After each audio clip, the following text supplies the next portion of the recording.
The entire compound was still in confusion after the sudden death of Diko. His body lay on the ground lifeless while his sister Amoka continued crying uncontrollably. Some villagers held their heads and shouted, "What is happening? What kind of burial is this?" But before the dust settled, Chief Akpo's second son, Uche, stepped forward with a bold face. His chest was high and his voice was loud. "My people, listen to me," he said. "I will not accept this shame. My father cannot be buried like an ordinary man." All eyes turned to Uche.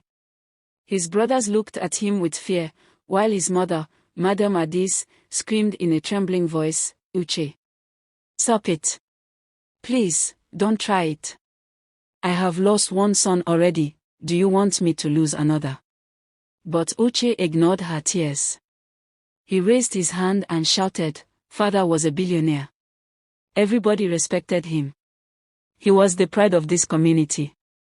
How can a man of his status be buried without people seeing his face?" "I will open the casket again." The villagers gasped in fear. Some shouted at him to stop. One old woman fell on the ground, rolling in dust, and begged him, "My son, don't do it. We cannot survive another death." But Uche's heart was like stone. His eyes were red and his voice thundered. "Silence. Nobody should stop me. I am the second son of Chief Akpa, and I cannot watch while people bury him like a thief in the night. Let everybody see him and pay their last respect." His stubbornness shook everyone around. His younger brother Chidi rushed forward and grabbed his hand. "Brother, please calm down. You saw what happened to Diko. He opened the casket and died immediately. Do you want to follow him to the grave? Let us respect father's instructions." But Uche pushed him away roughly. "Leave me alone, Chidi. You are too weak. I am not afraid. Death cannot scare me. Our father's body belongs to us, his children, and the people.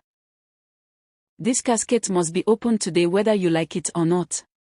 His voice echoed strongly. The elders tried again to stop him.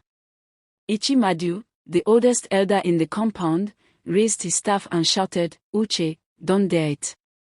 You are walking into your death. This matter is spiritual. Obey your father's last wish and save your life." But Uche laughed mockingly.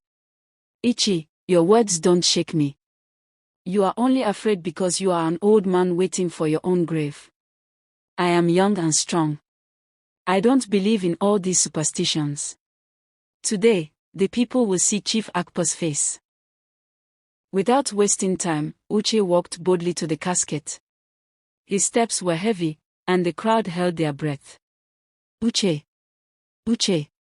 Please don't," people screamed. His mother fainted and fell on the ground, but nobody could stop him.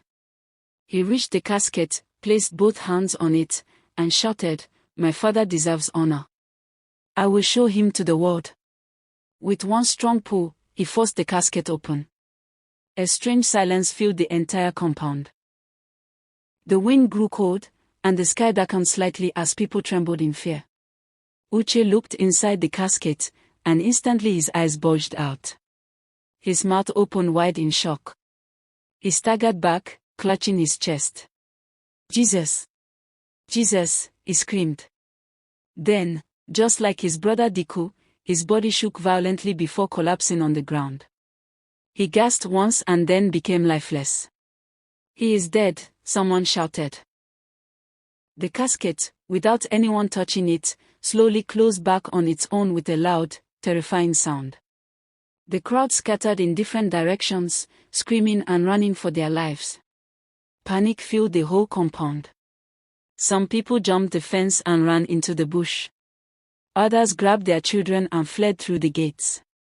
"This burial is cursed," one man shouted as he ran. The few who remained trembled with fear. Amoka held her mother and cried bitterly. "Two of my brothers are gone, Mama. What is happening to us?" Mama Adis could not even answer. Her lips shook as tears poured from her eyes. The elders quickly gathered under a canopy. their faces pale. "This matter is beyond us," one whispered shakily. Ichimadu, with a loud and firm voice, declared, "We cannot continue like this. 2 sons of Chief Akpo have died in our presence. If we fold our hands, more people will die. This casket is not ordinary. There is mystery inside. We must call for help." The other elders nodded. One of them suggested, "Let us invite the most powerful native doctor in this land. Only he can confront whatever is inside this casket." The decision was final. Messengers were sent immediately to bring the native doctor.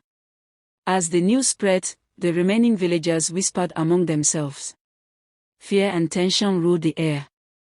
The compound was no longer filled with celebration but with sorrow and terror. Some people stayed behind out of curiosity, while others kept running. The elders sat with heavy hearts, waiting. Ichimadu raised his staff to the sky and said, "May the gods protect us until the medicine man arrives." Everyone waited in silence. The powerful native doctor had agreed to come. All eyes were now fixed on the gate, expecting his arrival. To be continued.